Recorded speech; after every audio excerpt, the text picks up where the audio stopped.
Estamos de volta com a aula de Sociologia, revisão SSA 3. Vamos voltar à tirinha da Mafalda?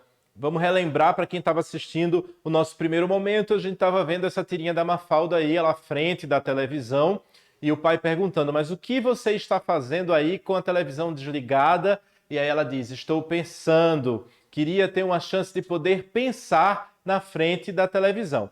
Então, o que acontece ali com a Mafalda é que ela precisa estar com a televisão desligada para poder pensar.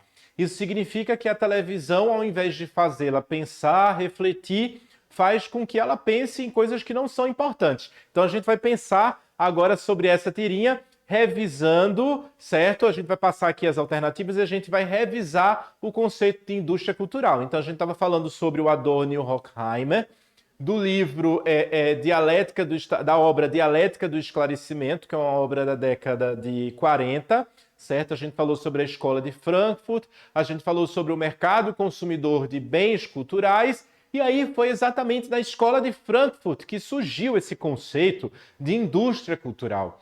Para eles, os teóricos ali da Escola de Frankfurt, uma das maneiras de dominação capitalista, ela vai se dar justamente através da cultura. Ou seja, é o modo de produção capitalista se apropriando da cultura de um povo para poder dominar esse povo, dominar as pessoas. Então a gente vai falar sobre o conceito de infraestrutura e superestrutura também. Segura aí que a gente vai chegar no ponto da indústria cultural. Então olha só, os meios de comunicação geralmente cumprem seu processo de socialização de maneira não formal, mas por intermédio da promoção de valores e de sistemas de vida na programação, especialmente na área de entretenimento. Então, lá no meio do lazer, né, vai existir um processo aí de dominação, que corresponde à disseminação da ideologia das elites do poder, em detrimento e até ferindo os valores da própria sociedade. Então, existe aí as elites do poder, o poder hegemônico, que utiliza dos meios de comunicação para poder impor a sua ideologia e, obviamente, impor essa relação de dominação. É através da lógica teórica da indústria cultural, nas sociedades capitalistas, que os trabalhadores passaram a ser controlados ideologicamente. Escutem isso. É através da indústria cultural que os trabalhadores passam a ser controlados ideologicamente pelas classes dominantes. Não apenas durante a jornada de trabalho, mas também nos seus momentos de lazer. Então, os meios de comunicação de massa, eles servem à alienação das classes baixas, impedindo que pensem criticamente sobre a sua condição. Então, é justamente por isso que a Mafalda está ali com a TV desligada para poder pensar. Porque esse instrumento dos meios de comunicação, eles são utilizados para alienação das classes e não para fazê-las pensar criticamente. E por isso que ela estava pensando e refletindo com a TV desligada. A gente tem essa imagem, que foi uma imagem utilizada na aula sobre indústria cultural, que é a televisão alienando a pessoa. Então a gente tem aí a TV ligada à tomada, não é? A pessoa que está assistindo a TV também ligada à tomada, como se fosse um produto ali que está sendo tomado pela televisão ou pelos meios de comunicação. Mas vejam, os meios de comunicação, eles não têm somente essa ideia de alienar as pessoas impondo aí uma ideologia que é a ideologia das classes dominantes. Ela também vai servir para poder criar ali um público consumidor. Então vai também orientar as pessoas ao que consumir, a quando consumir e o quanto consumir, fazendo com que as pessoas elas possam consumir cada vez mais e mais, e comprar. Muito disso acontece, por exemplo, nas redes sociais. Então, quando você usa lá o Facebook, o Instagram, que você está vendo fotos, você está vendo um Reels, de repente aparece ali uma propaganda de um produto que você não precisa, você não está precisando, mas você vai acabar comprando, porque existe uma influência ali das redes sociais e existe uma influência de um mecanismo de entretenimento, lazer e diversão que foi pensado e criado com estratégia no consumo. Então, quando você curte um vídeo, quando você segue uma página, quando você se torna seguidor ali de uma celebridade, o que acontece é que esse sistema ele vai captar as suas informações, vai saber do que você gosta para poder lhe dar publicidade específica para aquilo que você gosta de conhecer, de curtir, enfim. Então, a gente vai ter a publicidade também utilizando o mecanismo dos meios de comunicação para fazer com que as pessoas elas possam consumir cada vez mais. Então, o ato de entreter, né, o ato do entretenimento, ele é destinado a distrair as pessoas. Está ligado a apresentar o belo, o que é espetacular, sobretudo nas produções de TV. Até mesmo os programas jornalísticos se tornam em verdadeiros shows da vida, tornam o irreal bem verdadeiro à vista do seu público, certo? Então, os programas jornalísticos que estão ali colocando um monte de informações, na verdade, elas tornam o irreal verdadeiro, fazendo com que as pessoas elas fiquem sempre assustadas, ou com medo, ou tensas, e essa sensação de tensão ela vai ser acalmada justamente pelo consumo. Então, o ato de entreter ele é pensado em distrair as pessoas. No entanto, essa distração ela tem aí uma intenção, ela tem um interesse, certo? Vamos passar aqui para o próximo. Na produção social de sua vida, os homens estabelecem determinadas relações de produção. A gente volta para o velho Karl Marx, né? As relações de produção e a luta de classes. Essas relações de produção elas são necessárias e independentes da vontade das pessoas, que correspondem a uma determinada fase do desenvolvimento de suas forças produtivas materiais. O conjunto dessas relações de produção forma o que a gente chama de estrutura econômica. Então, a gente tem essas relações de produção onde se dão as relações de classe, e essas relações de produção elas formam o que a gente chama de estrutura econômica da sociedade. O que já estudamos nas aulas anteriores e que a gente chama aí de infraestrutura. Então, essa estrutura robusta econômica a gente vai chamar de infraestrutura. Em contrapartida, a gente vai ter essa base, a gente tem uma base econômica e sobre essa base se ergue o que a gente vai chamar de superestrutura, que é compreendida como as formas do Estado e da consciência social. Então, nós temos a religião, as leis, a política, a moral. Em outras palavras, é a partir do contexto econômico de um determinado período que se pode entender sua cultura, política e religião. Então, a gente tem aquele quadro que eu sempre trabalho com vocês de superestrutura e infraestrutura. Então, percebam que na infraestrutura, que é a base, nós temos as forças produtivas, tecnologia, talento, ciência, as relações de produção, direitos de propriedade sobre os meios de produção, então tudo lá na base. Então a gente tem uma base aí econômica que a gente chama de infraestrutura. Essa base econômica, ela determina a superestrutura. Lá na superestrutura está a cultura, a religião, a moral, o direito, o Estado, a política, a polícia, o exército. Tudo isso está lá na superestrutura. E essa superestrutura ela é criada para manter as relações de produção. Ou seja, a gente tem uma base aí que é uma base econômica. Essa base econômica ela determina a nossa superestrutura, onde está a nossa cultura, por exemplo. E essa superestrutura onde a nossa cultura está, ela é criada para manter as relações de produção, para manter as classes sociais e, obviamente, para manter essa estrutura de poder das elites. Isso não quer dizer que a superestrutura ela seja passiva. Existe uma inter-relação aí entre superestrutura e infraestrutura. Um dos postulados básicos do materialismo histórico do Karl Marx é que a superestrutura ela afeta ou ela age retroativamente sobre ela, a infraestrutura. Então existe uma relação aí entre infraestrutura e superestrutura. Assim como a base material afeta a superestrutura dialeticamente também pode afetar a base. Então a luta de classes está ali na base, nessa base econômica, e toda vez que essa luta de classes ela pende, por exemplo, à revolução, não é? Quando os trabalhadores eles se colocam ali como conscientes, existe um processo de consciência de classe, de onde eles estão, do que eles desejam e do que eles anseiam, essa base ali da infraestrutura, essa base econômica, ela é mexida, ela é movida e, obviamente, vai existir aí um estremecimento da superestrutura, porque existe uma relação dialética entre a infra e a superestrutura. Existe uma interação entre a infra e a superestrutura.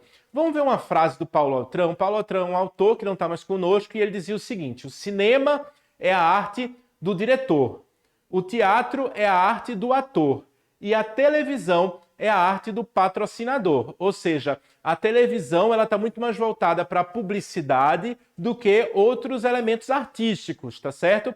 Então, o que é que a gente vai ter aí? Na indústria cultural, a gente vai ter a própria indústria, que tem que buscar sempre dar uma cara de novidade a seus produtos, apesar de quase sempre oferecer mais do mesmo, né? A mesma coisa. Então a gente vai ter a indústria que faz uso da cultura e dos meios de comunicação para fazer com que as pessoas elas possam consumir mais e mais e mais e mais, e através desse processo de consumo, esse lucro ele possa voltar para a indústria. Então, a indústria cultural ela é utilizada também como um elemento não só de alienação das pessoas e manutenção das classes hegemônicas, mas também para que essas classes hegemônicas utilizem desse espaço para fazer com que as pessoas tornem essa classe hegemônica cada vez mais hegemônica e cada vez mais ricas. Então, as propagandas de TV elas são veiculadas não só na televisão como também na internet, com o propósito de levar o espectador e a espectadora a consumir os produtos que são ali divulgados, que são ali propagados.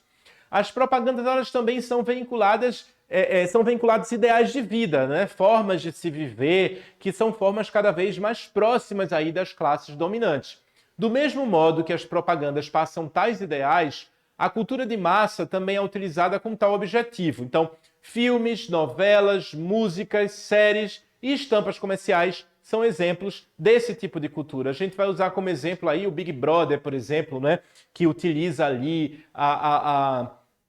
várias propagandas, né? Vai ter ali os anunciantes que utilizam as provas, que talvez seja um momento ali de mais tensão entre os participantes e, obviamente, de mais audiência, onde as pessoas querem ver o resultado da prova, quem vai ganhar, quem vai perder. Então, isso atrai a atenção do público e os anunciantes, eles aproveitam esse espaço para divulgar os seus produtos e convencer as pessoas convencer as pessoas a consumir os seus produtos cada vez mais. Essa foto é muito gritante, porque a gente vai ver o produto em toda a imagem da tela. Então é como quase uma exploração da imagem, quase que obrigando as pessoas a consumir aquele produto. Então, para onde você olha, você vê mais a marca do anunciante do que a das pessoas participantes ali do Big Brother. Então, a indústria de bens de consumo ela vai se aliar aí à indústria cultural, certo? Então a gente vai ter de um lado a indústria de bens de consumo, de outro lado a gente vai ter a indústria cultural que é para alienação e a indústria de bens de consumo utilizando a indústria cultural para propagar os seus ideais. Então nesse sentido, a indústria cultural virou uma maneira de vender os produtos do mercado, além de propagar os ideais de vida burgueses do capitalismo. Então a cultura de massa é uma espécie de propaganda daquilo que é vendido como padrão de vida, além de ser uma espécie de produto autônomo que sustenta a lógica do consumo capitalista. Como exemplo, a gente vai ter, né, depois do Jornal Nacional ali, que aparece furacão, não sei aonde, desastre, mortes, aí aparece ali uma atriz famosa dirigindo um carro importado e as pessoas acham que a vida é isso mesmo, sabe? Diante de tanto sofrimento, o que a gente precisa fazer é consumir, quando justamente é o contrário. A gente precisa repensar as nossas relações humanas, repensar a forma como a gente lida com a natureza e a gente lida com outros seres humanos, que também é natureza, para que a gente possa ter um futuro melhor para os nossos filhos e netos, para que a gente possa pensar aí num futuro mais saudável e mais sustentável, que é justamente isso que o sistema capitalista não quer. Ele quer fazer com que a gente pense somente em consumir para que as pessoas ricas continuem cada vez mais ricas. A resposta para essa questão, depois de tanto a gente conversar sobre indústria cultural e indústria dos bens de consumo, é a letra E. Os meios de comunicação de massa, eles são definidos como simples lazer e entretenimento. E a função dos meios de comunicação de massa é desestimular o público a pensar criticamente, tornando-o passivo e conformista. Aceita o que está aí porque é o que tem para hoje, quando na verdade o que a gente precisa fazer é transformar. Vamos para a próxima questão. Depois de tanto trabalho, as sociedades humanas estão em constante mudança, seja por motivos sociais, políticos, geográficos, culturais ou econômicos. Sempre ocorrem modificações que afetam a vida dos indivíduos e alteram a história da humanidade. Em algumas sociedades, tais modificações ocorrem com rapidez e outras lentamente. Então a gente vai ter aí uma questão bem de introdução à sociologia, inclusive o livro diz isso, né? Introdução à Sociologia, do Reinaldo Dias. Vamos lá. A sociologia analisa as instabilidades nas relações entre indivíduos. Então a sociologia analisa as relações entre os indivíduos e grupos sociais, inclusive as instabilidades, como uma condição humana, impulsionando a superação dos desafios impostos pelos processos de interação. Qual das alternativas a seguir indica uma consequência do processo sociológico descrito? Então a gente vai ter aí a letra A, modernização, letra B, o etnocentrismo, a letra C, a exoculturação, a letra D, a evolução biológica e a letra E, a endoculturação. A gente vai ver alguns desses conceitos, tem conceitos aí que nem existem, tá? Mas a gente vai ver alguns desses conceitos para a gente ver o que é que acontece ali naquela relação anterior. Então, a questão ela fala sobre as sociedades humanas em constante mudança e que essas mudanças elas são por motivos sociais, políticos, geográficos, culturais ou econômicos, tá certo? Então, a primeira que a gente vai analisar aí é a modernização. A modernização ela significa mudanças econômicas, políticas e sociais que podem ser definidas antes mesmo que ocorram numa sociedade, pois a modernização já ocorreu nas atuais sociedades desenvolvidas ou modernas. Então, praticamente, quando a gente define o conceito de modernização, a gente já responde à questão que é a alternativa A. Mas vamos ver o que é etnocentrismo, por exemplo. O etnocentrismo é a visão preconceituosa e unilateralmente formada sobre outros povos, culturas, religiões e etnias. Então é como se a cultura tivesse centrada em uma única cultura e não como sendo uma vasta cultura. Esse conceito refere-se, portanto, ao hábito de julgar inferior uma cultura diferente da sua própria cultura. Então ele é oposto ao que a gente tinha falado do relativismo cultural lá no primeiro bloco da nossa revisão. Então, julgar inferior uma cultura diferente da sua própria é o que está dentro do conceito de etnocentrismo, ou seja, a gente coloca a nossa cultura como sendo uma cultura superior ou uma cultura melhor do que as outras, considerando absurdo tudo que dela deriva e considerando a sua como a única correta. O extremo oposto do etnocentrismo é o que a gente já tinha falado, o relativismo cultural, que tende a olhar com extrema noção de alteridade para as diferenças e peculiaridades das outras culturas e reconhecê-las como sendo tão legítimas quanto a sua própria. Então a gente vai ter o etnocentrismo, que pensa a cultura individual como sendo uma cultura superior às outras, e a gente vai ter o relativismo cultural, onde na verdade as culturas elas são diferentes e não existe uma cultura melhor ou uma cultura pior do que a outra, ou uma cultura superior ou uma cultura inferior, tá certo? Então a gente já viu o conceito de etnocentrismo, vamos para endoculturação. Então olha só, à medida que o indivíduo nasce, cresce e se desenvolve, ele aprende envolvendo-se cada vez mais a agir da forma que lhe foi ensinado. Então nós aprendemos a nos relacionar a partir da nossa relação com outras pessoas. Nós aprendemos a falar, a andar, a nos comunicar a partir do momento que nós começamos a nos relacionar com outros seres humanos. Então, consiste em um comportamento dos indivíduos que depende de um processo de aprendizado cultural chamado de endoculturação ou socialização. Então, a endoculturação e a socialização elas são muito próximas. Eu já tinha falado para vocês, por exemplo, sobre o conhecimento nato, o que é que a gente nasce sabendo. Basicamente, o ser humano ele nasce sabendo somente a sugar. Então, a mãe pega o bebê, coloca o bebê no colo ali, e ele pega o peito, né, e começa a sugar esse peito. Todo o resto nós aprendemos observando outros seres humanos. Nós aprendemos a falar, a sorrir, a andar, sempre observando outras pessoas e tentando imitá-las, tentando fazer parecido com elas. Então esse processo é o processo que a gente chama de socialização e que a gente aqui vai chamar também de endoculturação, que é o processo de se apropriar de uma cultura que é tua, que é própria, não é? Que é dos teus pares, tá certo? Então a gente vai ter como resposta a letra A, que é a modernização. A gente vai para mais uma questão, para a gente encerrar esse bloco. Olha só, quando um grupo de pessoas se reúne para atuar conjuntamente com o objetivo de transformar algum aspecto da sociedade, chamamos isso de movimentos sociais. Para Nancy Fraser, cientista social norte-americana, os movimentos sociais precisam ser entendidos com base em dois tipos de luta: por redistribuição e por reconhecimento. Segundo Fraser, há também os movimentos sociais bivalentes, ou seja, aqueles que envolvem reconhecimento e redistribuição. Então aí a gente vai ter duas coisas que são distintas, mas que elas podem ser, nos movimentos sociais, pensadas conjuntamente. Então nós temos o reconhecimento, que é aquela luta por reconhecimento. Olha aqui, nós existimos, preste atenção em nós, nos respeitem. Então é uma luta por reconhecimento e também uma luta por redistribuição.